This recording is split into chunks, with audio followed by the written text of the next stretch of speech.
I'm less interested in low-hanging fruit, pun intended, because it's obvious. And so what I have sought to do instead is to underscore how profoundly queerness structures world art in all sorts of different ways, that the arts have long been a refuge for queers, right? Precisely in some respects, because they found a way to make art speak out of both sides of its mouth.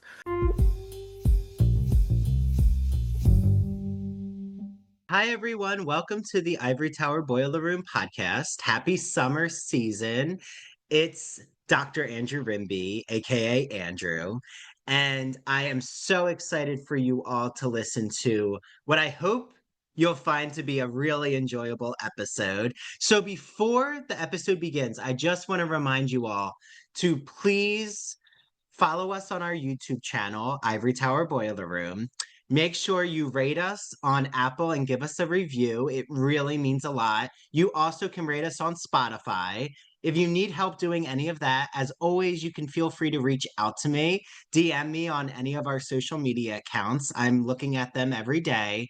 Patreon, we have ad-free episodes and bonus content, patreon.com/Ivory Tower Boiler Room, and you get a 1 week free trial. We also have our book club, which is free and virtual. So, this month, well, technically August, we are reading The Silent Patient, which is such an exciting psychological thriller. I've been told by the book club members who voted on it. August 3rd at 5 p.m. Email me at ivorytowerboilerroom@gmail.com for the Zoom link, or DM me and I'll get you the Zoom link. And I can't wait for us to discuss The Silent Patient by Alex Michaelides. So, without further ado, here is today's Ivory Tower Boiler Room episode.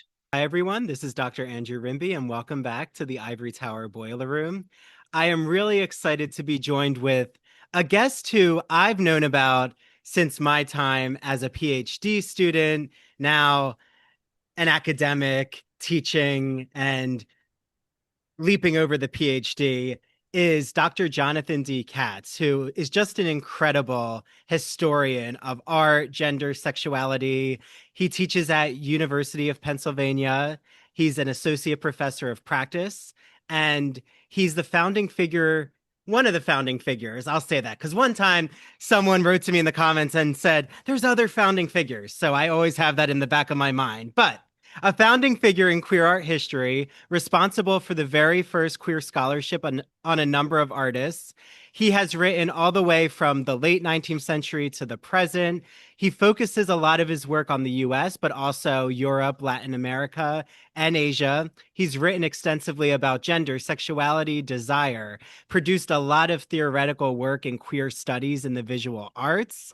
His books include Hide and Seek, Difference and Desire in American Portraiture, Difference or Indifference, Musings on Postmodernism. I think it's pronounced Marcel Duchamp and John Cage, but I might have said the French name wrong. So if I did, Jonathan can jump in. Um, he has just come out with a really exciting book called The First Homosexuals, which a lot of our interview is going to be geared towards that and his new exhibit in Chicago. He has two anthologies out, The Routledge Companion to Queer Art History and About Face, Stonewall Revolt, and New Queer Art. And if you haven't gotten enough of his writing, he is working on a manuscript called Hiding in Plain Sight, American Art History Queered. And like I've said, his international exhibition is called The First Homosexuals at the Wrightwood in Chicago, which analyzes the art created around the globe in the first 50 years after the term homosexual was coined. So, welcome to the Ivory Tower Boiler Room, Jonathan. Thank you so much.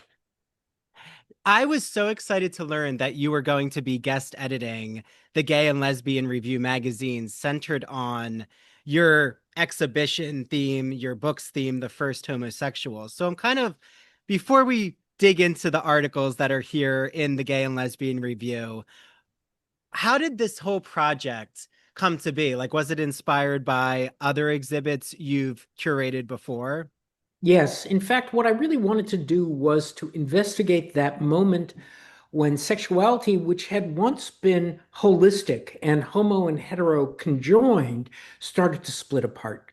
I was really interested in coming to understand how we came to understand homosexuality as it were, a different species from heterosexuality, when once in the Western world they were conjoined, and Mm. they are conjoined in about 80% of the rest of the world.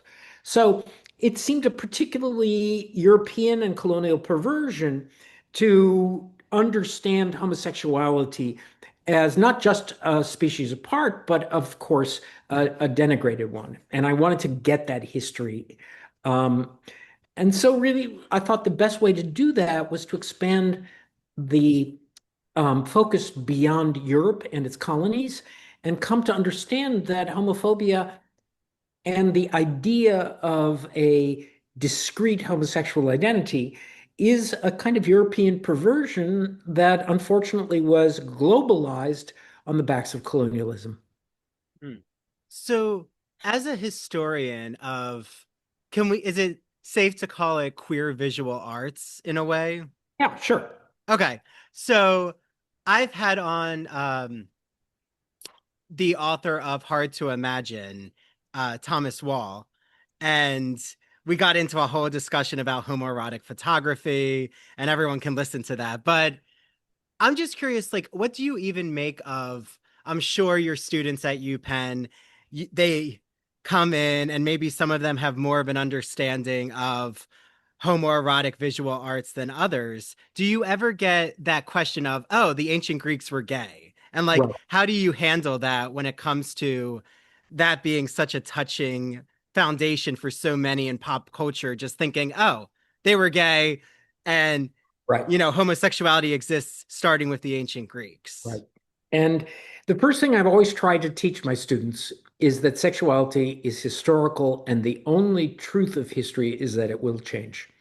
And so when we understand, for example, that the ancient Greeks weren't elevating the idea of gender in their relationships with one another, but rather the idea of power, and effectively a boy's butt, a slave's body, or a woman's vagina were functional equivalent by virtue of the hierarchy of power in Greek society, then they come to understand that it's really inappropriate to refer to it as gay.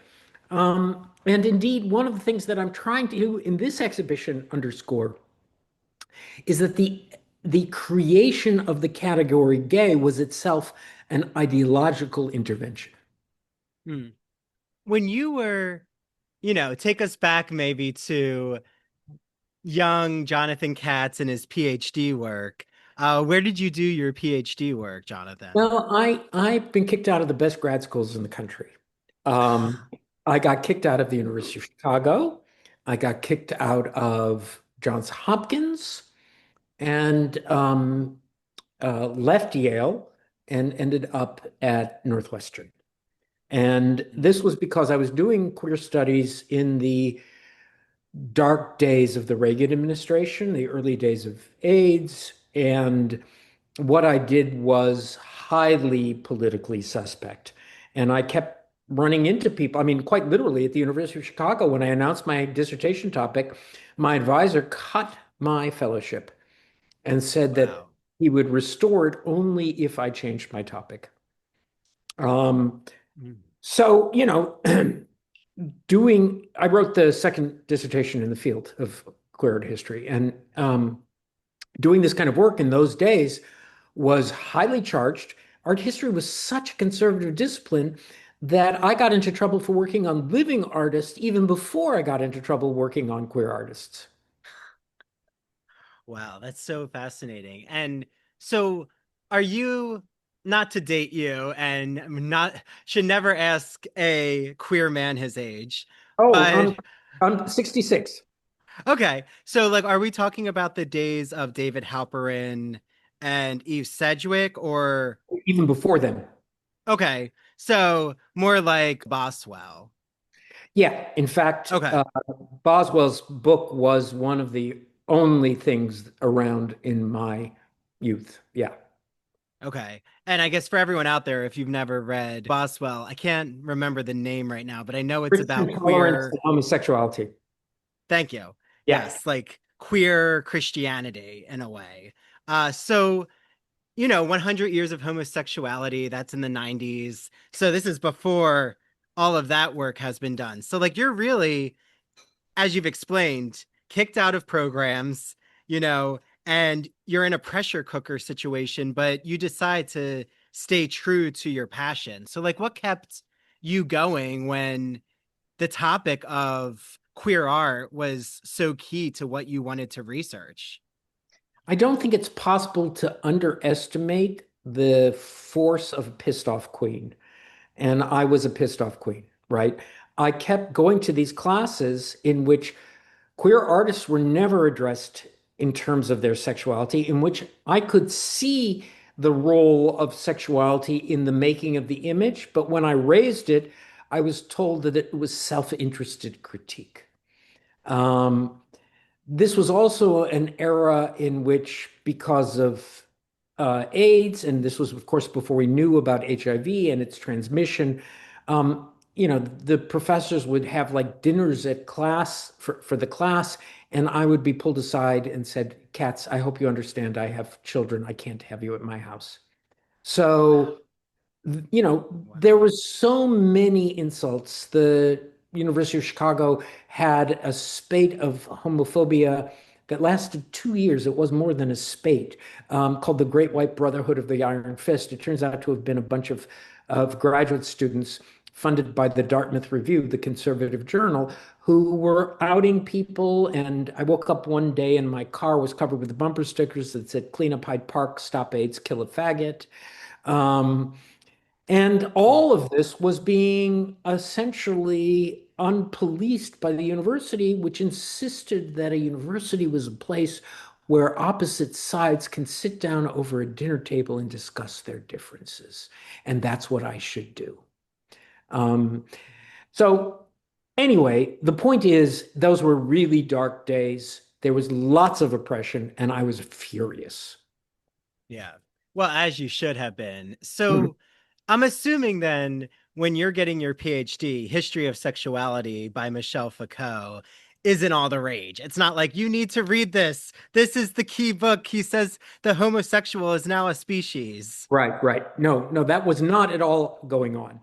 And in fact, um, I now teach a course called The Sexuality of Postmodernism, in which I make the point that what's interesting in theoretical terms is, at least in the art world, is that the rise of postmodernism and with it the discourse of the death of an author, the idea that authors aren't responsible for the meaning of their work, but rather the audience is, coincided with the moment in which authors who were queer, authors who were of color, authors who were women were finally finding their voice. So I found it very, call me paranoid, but I'm struck by the fact that the moment that the others start to assert themselves, dominant culture says, oh, well, the author doesn't mean anything.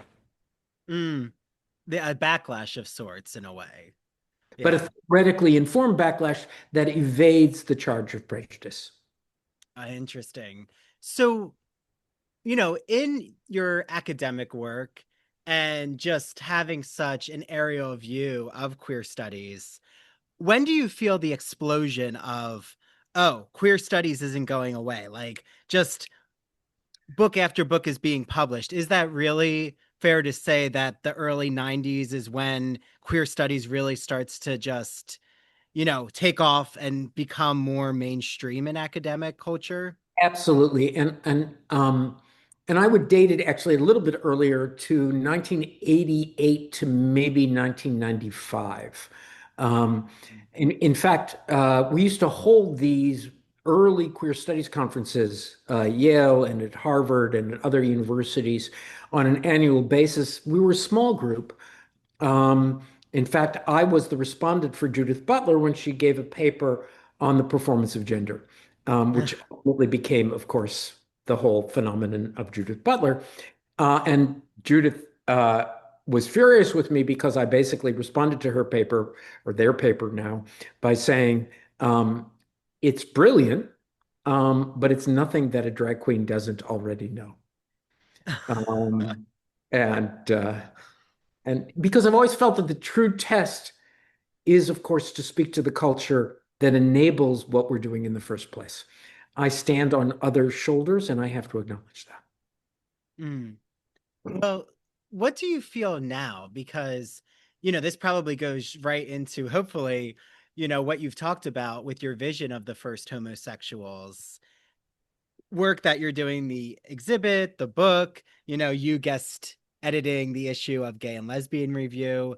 Is I've just been reading a lot this new book called Girl on Girl, which is about post-feminism in the 1990s and like girl groups, the Spice Girls, even Madonna as an artist, Janet Jackson, and like how there's now this more palpable, uh, digestible version of feminism that kind of starts to erase the political grittiness of like the Riot Girls. And I'm kind Right. of curious, do you feel that we're in that space now, even in queer studies in academia and even in pop culture at large, where it might not feel as, I don't want to say it doesn't feel earth shattering, but a lot of the political charge that you can hear in your early work. When I read your early work, I hear it. Judith Butler's work, Eve Sedgwick, David Halperin, et cetera, et cetera. Jose Munez's Cruising Utopia.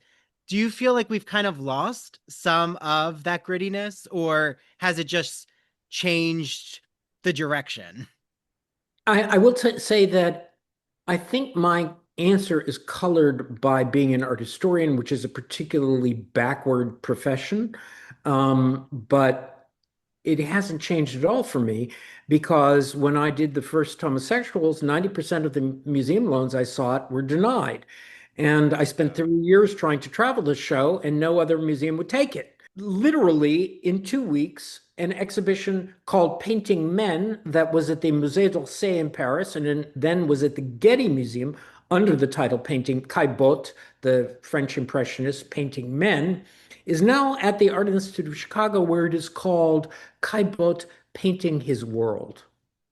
And so at the same time that my first homosexuals is at Wrightwood 659 in Chicago, at the Art Institute of Chicago, they're fucking denying the existence of a queer impressionist, one of the very few whose subjects were about 78% men.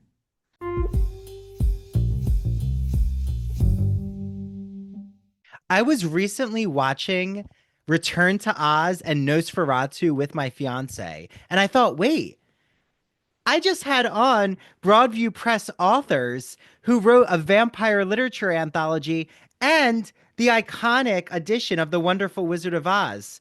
So I said to my fiance, you know what? I need to tell everyone who's listening to ITBR that BroadviewPress.com has everything from classic novels to discussions about vampire literature, vampires in film and TV, the philosophy of sports, Native American culture, horror. There is so much on Broadview Press's website.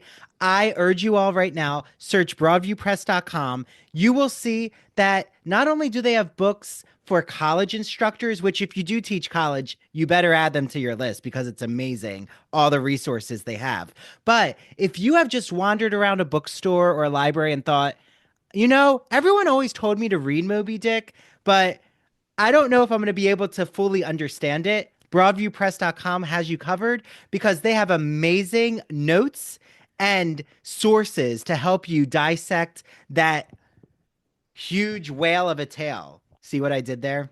I was just watching the Page Master, so there's a little Moby Dick reference. Head to broadviewpress.com, use the exclusive code they gave us, Ivory Tower, 20% off your entire order. Yes, your entire order. Enjoy your reading, and please reach out to me and let me know what you're reading from Broadview Press. I would love to share it on social media.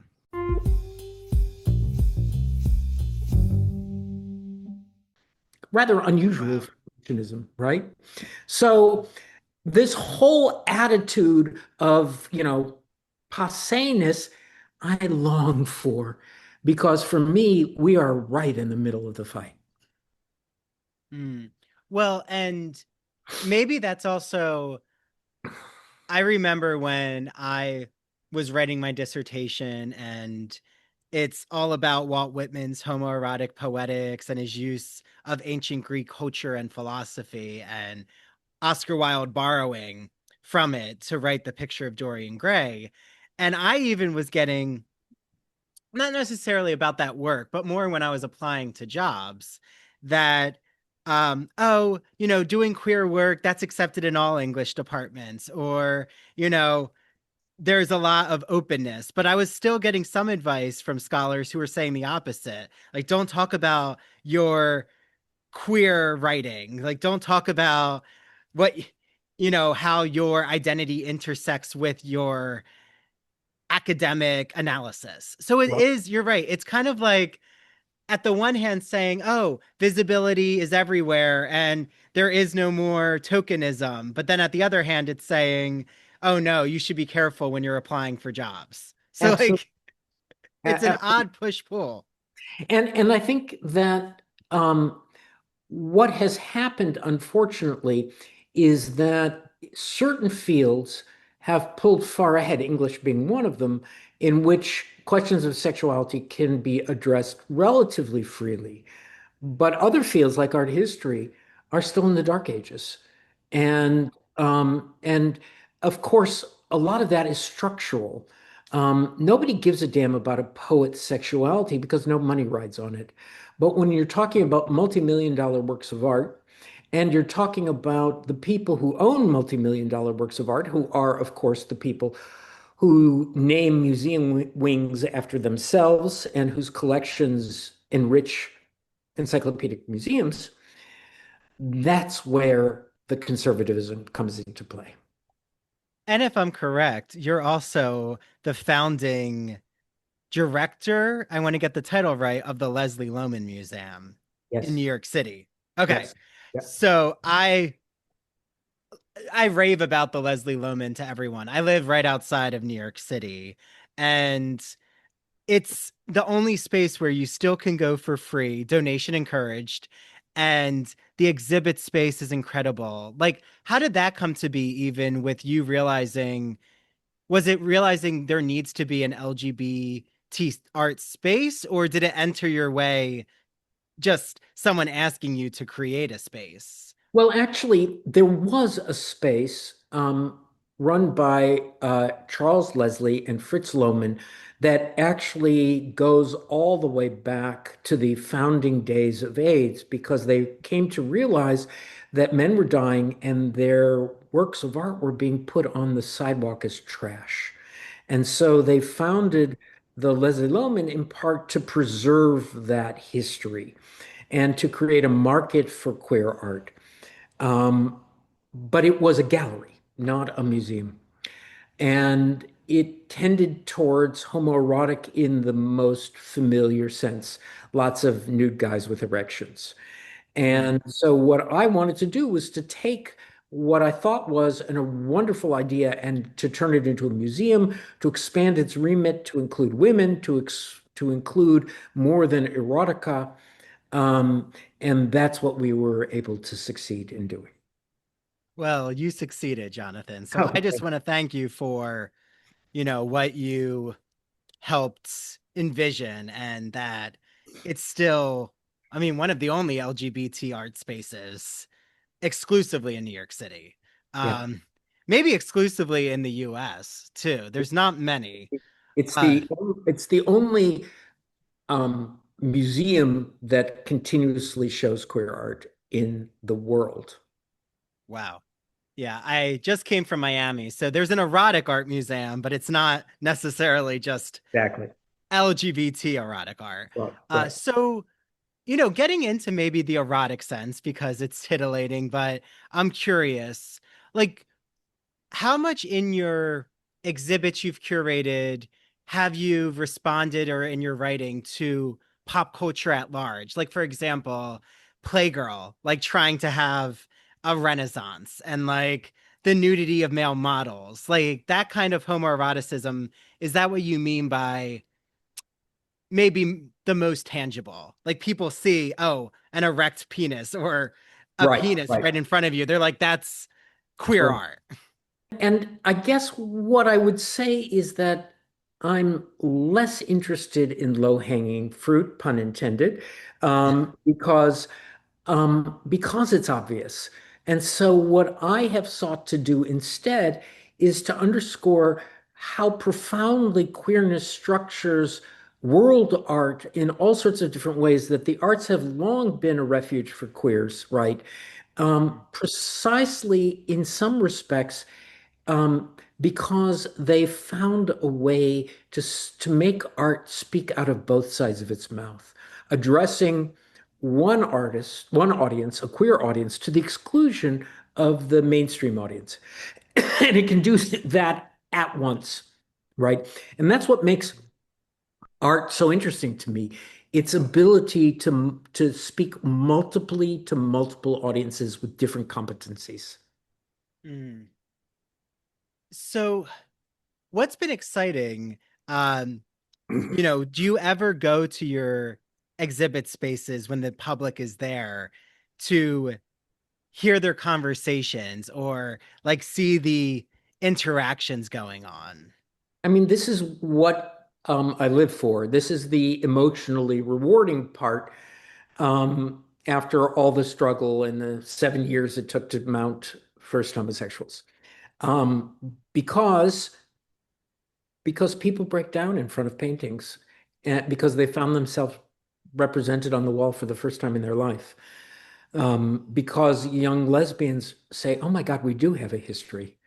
um, because people of color come to understand that it was not always the case that, say, African American culture was a difficult one, that it, in the early part of the 20th century, embraced queer culture in a way that dominant white culture did not.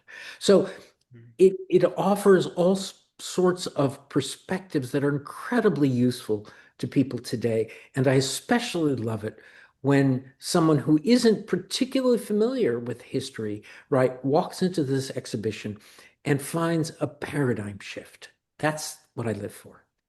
Mm.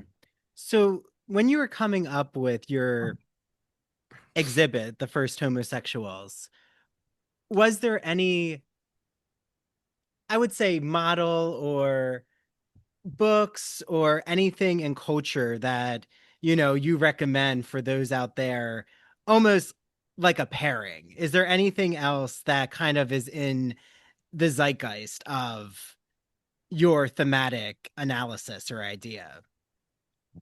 No, which is why I Okay. did the exhibition and show to begin with.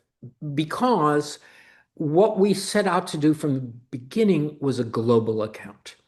And we wanted to do a global account because the minute you move the focus outside of Europe and the Americas, you come to realize that for 80% of the world, homo and hetero had long coexisted, and it wasn't a problem. What you find is that it is a European perversion to be essentially homophobic and obsessed with this, and that unfortunately it would have stayed a European perversion except for colonialism, which on the back of other forms of conquest carried homophobia into parts of the world that didn't have it.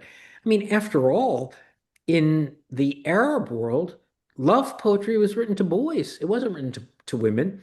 Um, and when we show, which we have, images of men having sex with men from Iran, people are like, that comes from Iran? And I'm like, yeah, because Iran had a huge, long-standing, highly respected tradition of homoeroticism, until it didn't. Mm. So do you then, well, I don't want to put words in your mouth, but it seems like you're kind of suggesting that type of what Joseph Boone does in the homoerotics of Orientalism, which I absolutely love what he does with basically white male authors who kind of explore the seas of the Orient and Persian lands. I'm thinking of specifically Herman Melville here with his examples. But do you think that then, okay, the idea of homosexuality as what you're saying, which is the European Western, you know, framework from John Addington Symonds, Edward Carpenter, so many others too, that they're trying to fit this category onto lands that they colonize that already have systems of sexuality.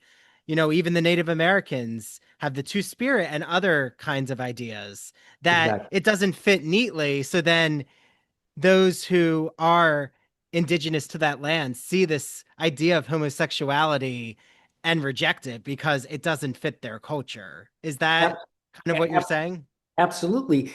And we see in the exhibition, one of the earliest works is, in fact, the earliest work, is a manuscript by Theodore de Bry from the Low Countries, 1594, an account of the conquest of the Americas by the Spanish, which show the Spanish setting their dogs on Cueva indigenous tribes people, what is today Panama.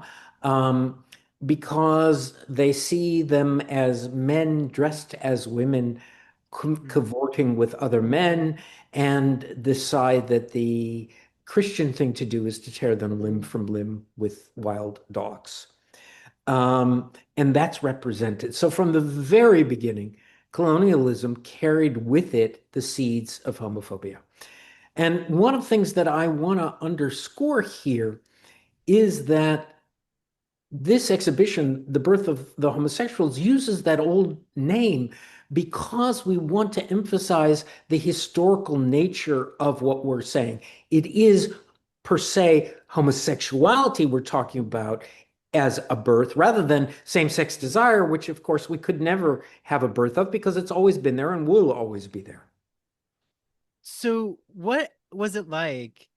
And I'm assuming you have so many friends, colleagues who are artists and historians from so many different parts of the world. What is it like when you can collaborate or consort with each other about, your ideas and then learning about their systems of sexuality? Like, is there anything that you've found just really fascinating that, all of us could learn a really good, valuable lesson, especially when it comes to empathy here in this country right now?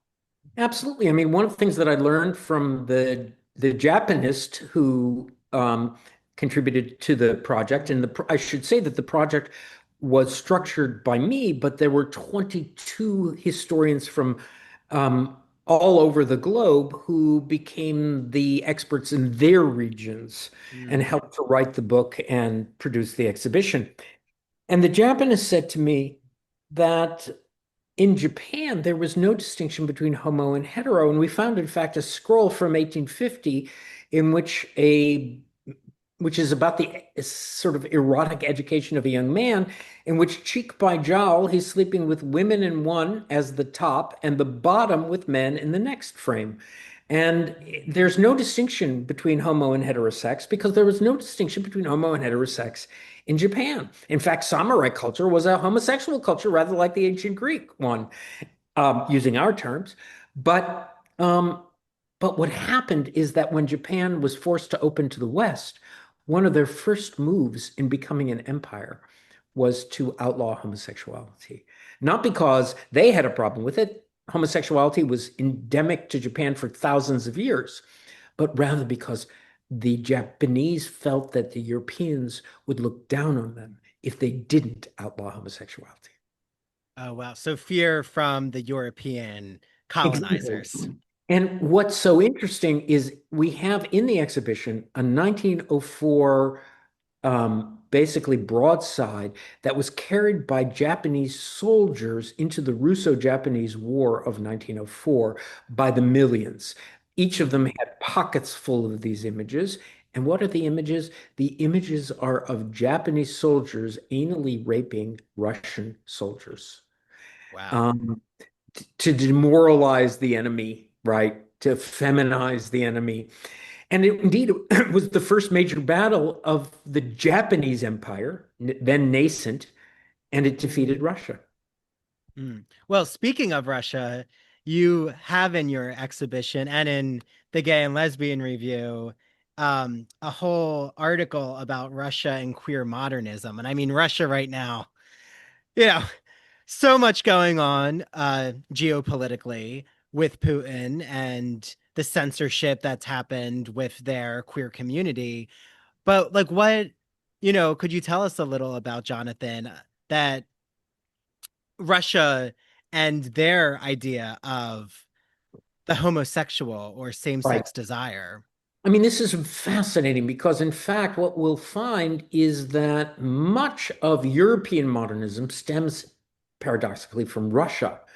And it stems from Russia because the Bolshevik Revolution gave a shot in the arm to queer innovation until it became clear, unfortunately, that a queer utopia was not in the offing in the revolution. And then, of course, Russians started to expatriate. And many of the artists in the exhibition, the First Homosexuals, are actually expat Russians. And one of the great problems we faced was getting work from Russia, because obviously wartime made it impossible.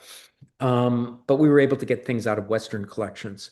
But what I want to emphasize here is that the Ballet Russe, for example, under Diaghilev, was a fundamental laboratory for the invention of European modernism, both in movement and in costume and set design, and music as well. Um, and almost everyone involved with it was queer, Hmm. but its queerness rarely articulated. Hmm. So this might seem, a naive type question, but I think it's really timely on everyone's mind. And I know you probably have a lot of thought about it, which is, as you were putting together the First Homosexuals, or just where your mind is right now, and all of the research, the writing, everything that is in your brain, have you found any type of connection between a political system, like, say, um, a republic compared to more of a democratic society compared to an authoritarian or dictatorial society, and their openness towards same-sex desire? Or is it not that neatly bound to say, oh, the more democratic a system, the more open and celebratory they are of queerness? So I think I would um, sort of use different terms. And I would say that indigenous cultures were overwhelmingly open, and colonized cultures and European cultures were closed. But the danger here is that those terms, of course, switch around. So at one point, India was one of the most open places in the world. Now, not a single work by an Indian artist is in the First Homosexuals because the work had to receive export permits. And because the exhibition was called the First Homosexuals, no export permits were issued, right? So it really changes. Russia is another example of this. To talk about sexuality in a loan form for a Russian museum ain't going to happen, right? Same for much of the Middle East. And yet, of course, at an earlier period, they were completely open societies.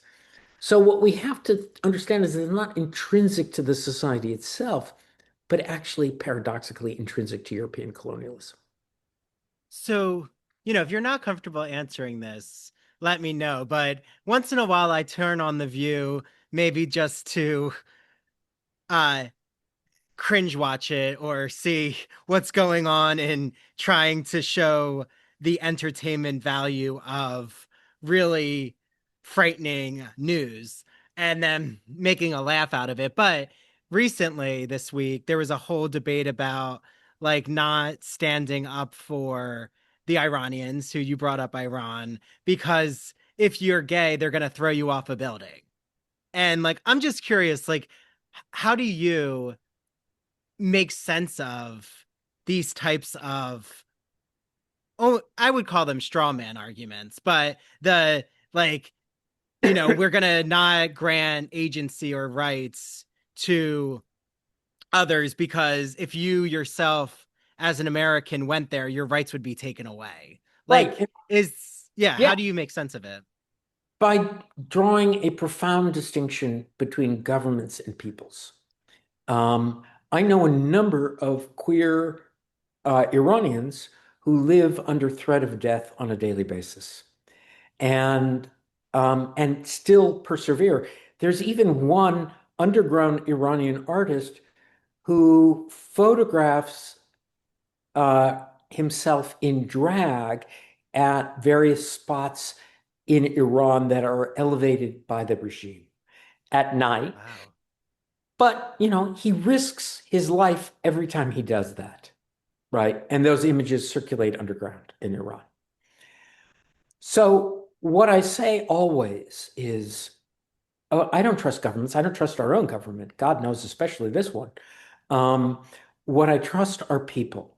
And when you get beyond governments and are talking to people, then that's where communion begins.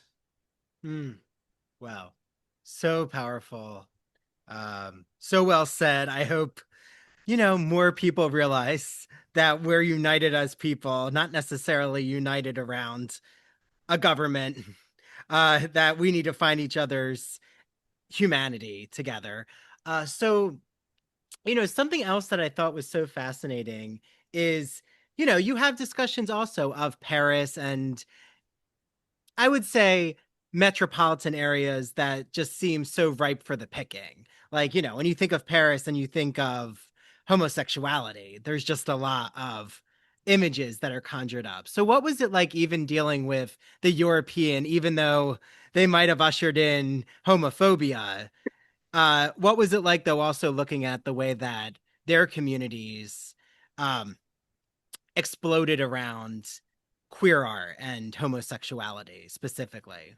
Well, what we found very quickly is um, that what we now understand to be early queer art was in many respects in code. It wasn't widely visible. It couldn't have been widely visible. And France is a very interesting case in itself because, of course, homosexuality was decriminalized under the Napoleonic Code of 1804, which meant that it wasn't illegal. But the French were still fucking homophobic. And so what they did is to allow homosexuality, but to outlaw solicitation. So how are you supposed to meet other gays if you couldn't write cruise for them? That's the problem. And so what they did was they put police decoys in Pissoir and other parks in Paris and used that to dragnet and prosecute queers, even though the act of same-sex desire was legal. And that has historically been the case in France for generations, right? Um, and there's an early work in the exhibition by a French artist named Daniel Bouveret of his very good friends. He was straight, by the way, of his very good friends, uh, Courtois and Van Stetten, were artist couple. Courtois is French, Van Stetten was German. This was right after the Franco-Prussian War, so this was a particularly charged pairing. Um, and it shows the two of them walking arm in arm, promenading along the Seine. It's the first image we know of in the history of Western art of an actual real life gay couple. And Wow. what's interesting about it is the first question I had to ask is how do we know this is meant as a homosexual image? Because, of course, in the era before homosexuality was widely spoken, men were actually paradoxically much freer to touch one another. Men would walk arm in arm and it didn't mean a thing, right?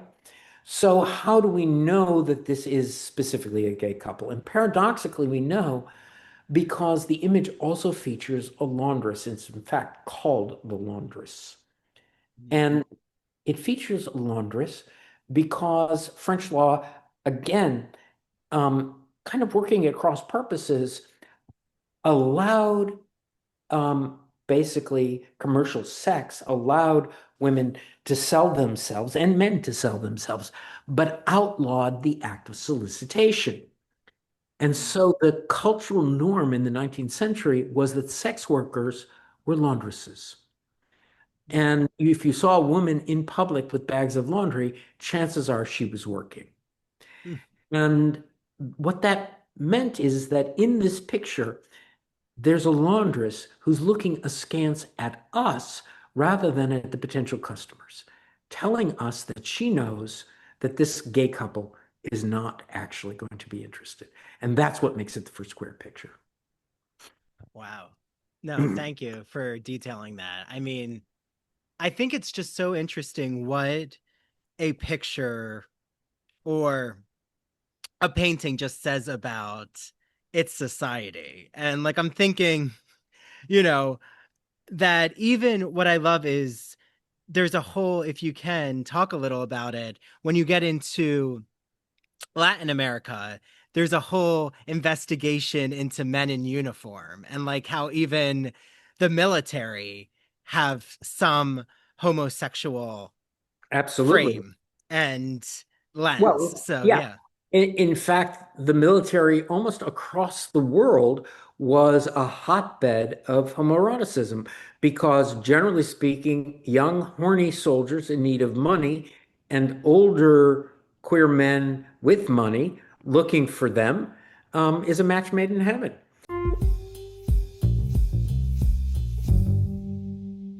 Now that it's summer officially, you know what that means. Beach reads. Well, I have the perfect magazine if you just don't know where to begin when it comes to which books to add to your to be read pile. The Gay and Lesbian Review is an incredible magazine that features book reviews, TV, film reviews, and such well researched articles. It's all about LGBT arts and culture. Make sure you head to glreview.org and you're going to see they have other magazines as digital issues. Use the promo code ITBR choice and you get a free issue of the magazine. Their new theme is the situation. And in this issue of the magazine, it's all about connecting the current political moment, which every day we know takes a twist and a turn, and how LGBT rights, it's not the first time, sadly, that they've been threatened in America. If you don't know, look up the Lavender Scare and McCarthyism, and you'll see that government employees who were found to be homosexual or suspected to be homosexual were threatened and fired, a lot of them from their jobs. Also, there's an article about the Weimar Republic and censoring Magnus Hirschfeld's incredible sexology research in Germany. There's also an interview with the incredible trans writer and activist Jennifer Finney Boylan, whose book Cleavage just came out. And of course, the last issue was all about today's guest, Dr. Jonathan D. Katz's First Homosexuals exhibit. So I hope you enjoy your reading. And if you have any questions or you just want to gush about what you're reading in the Gay and Lesbian Review, please DM me. Are you a fan of classic Hollywood movies? Are you a fan of queer cinema? Then do we have the podcast for you. Hello, everyone. I'm Christian Garcia. And I'm Luke Del Mar. And we are your hosts of That Old Gay Classic Cinema, where we take a look at some of the greatest films of all time and analyze them through a queer theoretical lens. Let's be honest. LGBTQIA plus people have been a part of Hollywood since its inception, and this podcast celebrates those artists and entertainers of yesteryear while also taking a closer look at the queer-coded characters and stories in classic Hollywood films long before queer representation entered the mainstream. So follow us down the road of classic cinema as we give you a guide to some of the films that touched our hearts, brains, and even gave us courage to be ourselves. You can listen to That Old Gay Classic Cinema wherever you get your podcasts, and be sure to follow us on Instagram, YouTube, and TikTok. All right, listeners, we're ready for our close-up.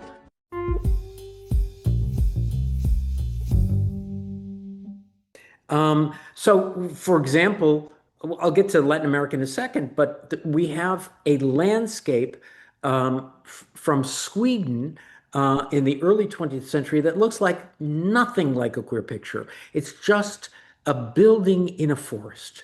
But that building is the headquarters of the naval cadets. And that forest was where they would cruise after hours, meeting men who paid them.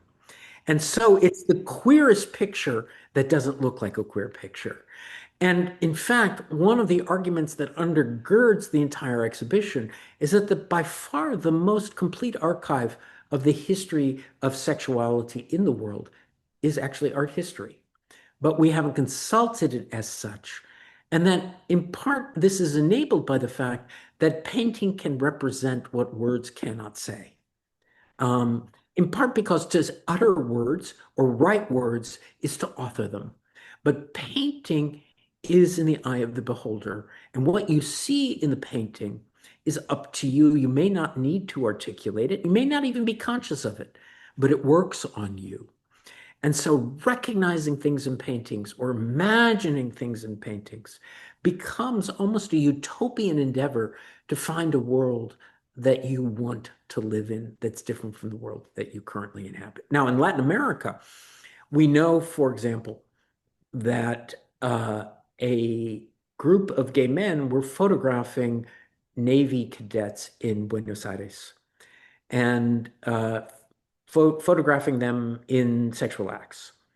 And the Navy eventually broke the code and found the people responsible and exposed it.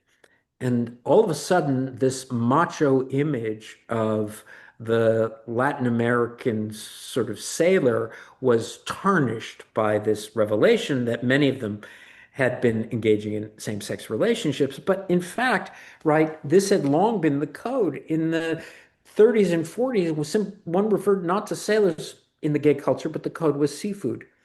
Because it was thought all sailors were available.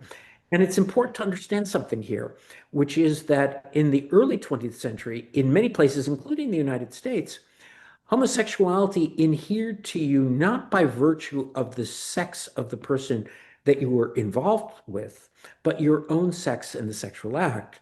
So if you behaved according to the masculine norm, and thus were top, it was irrelevant whether it was a boy or a woman that you were having sex with, because you were doing what men do. Of course, the person you were having sex with, if they violated the norm of their gender, they were the queer, but you were not. And what that meant is that in some sense, the entire apparatus of queer culture that we assume today, gay bars, gay neighborhoods, gay politicians, gay this, gay that, was not only not in evidence, but it was completely unnecessary. Because why would you segregate from straight culture if you needed a straight guy to do what made you queer in the first place, right? Yeah. You needed a top. Two queers in bed together couldn't do a damn thing, right? And so queer culture was integrated with straight culture paradoxically, and that's one of the points of the exhibition in the early 20th century in a way that it isn't even today. Yeah, it's so interesting how it was more about trying to fit the sex act into gender norms. Like being a top, that meant you're more assertive and masculine. Being a bottom, oh, that's femininity. Right. Like that's what women do. Right. And quite literally, as a man in America, you could have sex exclusively with other men. And as long as you were the top, there was nothing wrong with you. You were not queer, right? As long as you developed no emotional relationship with other men. You could have an entirely erotic life with men and not think of yourself as queer because you were the top. It's kind of... And you wouldn't be marked as queer.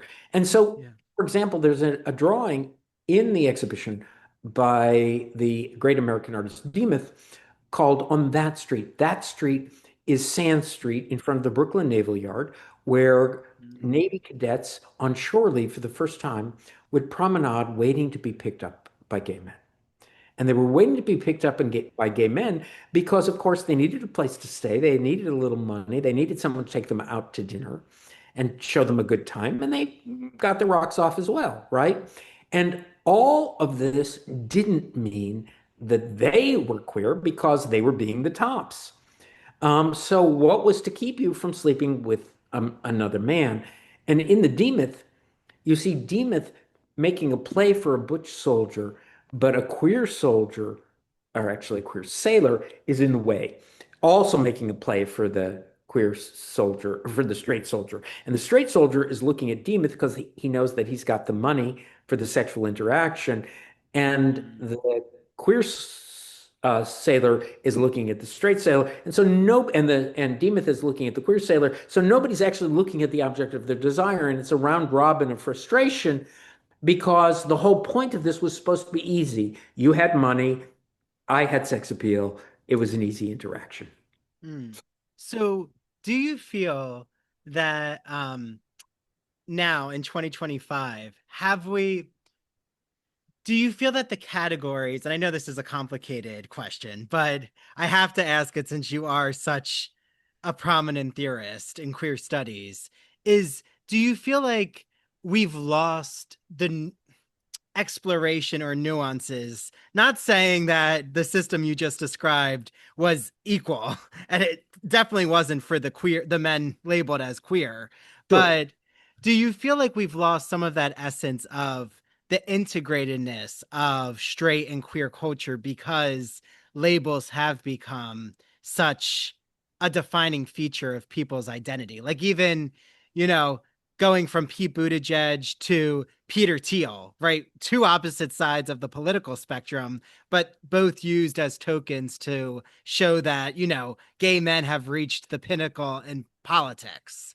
Like, it seems like that's different than what you're talking about. Right. But actually, I would note something which I see in my undergraduates, which is a converse turn back to the terms of the early 20th century, which I even saw in my own family.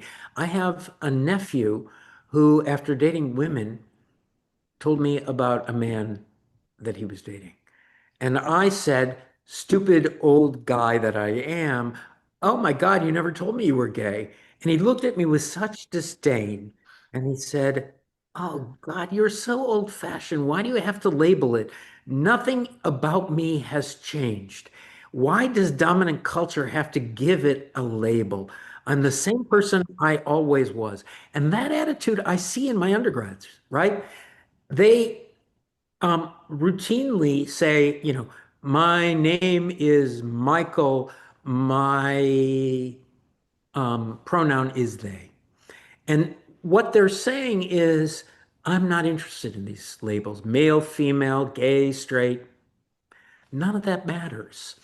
And so I think we're actually paradoxically returning from a moment invested in homosexuality, which is what my exhibition is about. But we're now turning the corner and going back to the way it was before homosexuality, when ultimately questions of need, desire, and more fundamental questions like shelter and food were defining, not the gender of the person with whom you were having sex. Is this a tease for your next exhibition, Jonathan? Well, I actually have been sort of exploring this new world because, as one of the people who first started using the word queer, we were cognizant of the fact that the terms gay and lesbian were too easily categorized and boundaried. And that became a problem when AIDS became a problem because it allowed dominant culture to say, let them all die, right? As long as we were a minority, then they were more than happy to see that minority extinguished. And so a group of us came together and said, excuse me, let's not be a minority anymore. And what's so interesting about this, and we date this to the very moment that is the beginning of the exhibition, is that it's a debate between two of the defining figures in early queer history. On the one hand, we have Karl Heinrich Ulrichs, the first gay activist, the guy who wrote the first coming out letter, because he informs his family that he's about to speak to a conference of jurists in Germany in 1850s and announce himself as third sex. And he comes up with the idea of the urning, which he says is neither man nor woman, or rather is a female soul in a man body, or conversely, a man's soul in a female body. And he argues that we are born this way, and therefore, as a minority, we should get civil rights because it's an inborn trait. And he's disagreed with by another figure, early queer figure, Kerbeni, Carl Maria Kerbeni, who says to him, since when do minorities, born minorities, get civil rights? Lots of people are born minorities and they're still discriminated against. So that's a stupid argument. But it's also wrong, Ted, because, and he writes this in the letter, which is the first use of the word. He said, because everybody in the world universally is, in his words, monosexual, homosexual, and heterosexual. And he's inventing these words for the letter. Monosexual is masturbates. Homosexual and heterosexual, of course, we've used. And he says these are universal qualities. And if you want to build a movement for civil rights, don't do it on a minority model, do it on a universalist model. And one of the great ironies of history, therefore, is that we've taken his universalist term, homosexual, and applied it to the minority identity that the earning category, right, supported under Ulrichs. So we've given them both the opposite of what they intended. But it shows that from the very beginning, the question of whether homosexuality is particular, minority, or a universal tendency has always been the operative distinction. So I feel like that tension is, not to leave everyone blue-balled with that tension, forgive my metaphor there. But, so do you feel from the work you're doing, Jonathan, so it's possible to both celebrate coming out narratives or coming out visuals, but also celebrate what can't be defined and maybe can be explored as queer? Like you can juggle both of these balls at the same time. I am always juggling balls. Always juggling balls. That's going to be the title of the episode. Perfect. No, I'm kidding. Because I've always felt like I at once campaign or march under the sign of gay, lesbian, homosexual, trans, whatever the term is, at the same moment that I envision a world in which those distinctions no longer signify.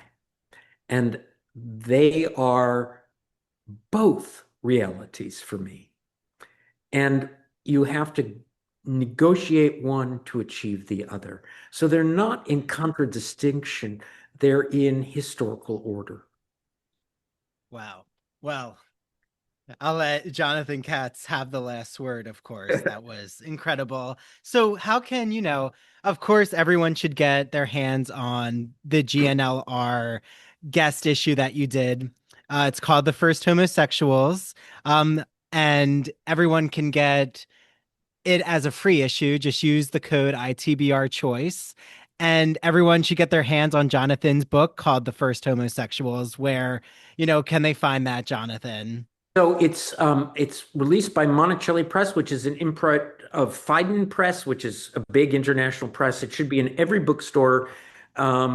It is a massive tome, 406 pages, 556 illustrations. And the person who funded the exhibition also subvened the book, and so it's only $75, even though it cost a lot more than that to produce. So it's a full color text, 22 international scholars, and a really deep dive into the early history of queer art. And I'm assuming it's an incredible Pride Month coffee table type book as well. And it's a big book. It weighs a ton. Order it by mail because you ain't going to want to carry it. Good. So, and if you want to plug, Jonathan, anywhere you want listeners to follow you on social media or your website, now's the time. And if you don't have social media that you want people to follow, I don't have social media. okay. I don't have a website. I'm an old guy. But I am doing a number of queer exhibitions. And after the exhibition that's currently on which will be on through the first week of August at Wrightwood 659 in Chicago. I will be doing an exhibition next year called Dispossession in the Americas, which is about indigenous art and culture, its relationship to sexuality and sexual difference, and the way in which basically coloniality, especially in the case of the Spanish, right, violently rewrote those terms. Oh, do you have an exhibit space or you're It's also at searching? Wrightwood. No, it's at Oh, Wrightwood. wonderful. Yeah. Oh, wonderful. Okay. Yeah. So, yeah, maybe next year I'm going to try to make my way to Chicago. I've never been there. Yeah. And I've wanted to visit. So, It's uh, it's a remarkably progressive city. And Wrightwood 659 is the only museum that I know of in the United States whose expressed mission is to challenge American museology and to attend to that which other museums refuse to articulate or show. yeah. And as you've reminded us, there's a more work that has to be done when it comes to museum education and queer visibility. They just continue to erase queer artists and their work. Absolutely. Absolutely. So, It's yeah, the go ahead. umbilical cord of gold. As long as it's tied to dominant culture and art is tied to dominant culture, then the 1% make the rules. Yes. Yeah. And those one percenters, that's a different podcast. So, everyone also in the show notes, I have Jonathan's bio from UPenn. So you'll see the catalog of his books. Please get your hands on his work. And Jonathan, this has been just such a pleasure. Thank you so much for coming on. A real pleasure. Nice talking to you. Thanks so much for having me.